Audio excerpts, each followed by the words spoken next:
డింటివాగులో చిక్కుకున్న 10 మంది చెంచులను రెస్క్యూ బృందాలు రక్షించాయి. నల్గొండ జిల్లా గోనబోయినపల్లికి చెందిన గ్రామస్తులు అచ్చంపేట మండలం సిద్దాపూర్ వద్ద వాగులో చిక్కుకున్నారు.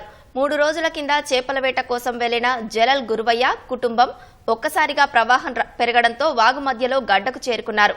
గమనించిన గొర్రెల కాపర్లు పోలీసులకు సమాచారం ఇవ్వడంతో అచ్చంపేట డీఎస్పీ శ్రీనివాస్, సిఐ రవీందర్ సిబ్బంది వారి రక్షించేందుకు చర్యలు చేపట్టారు. సోమశిల నుంచి గజ ఈతగాళ్లను రప్పించారు.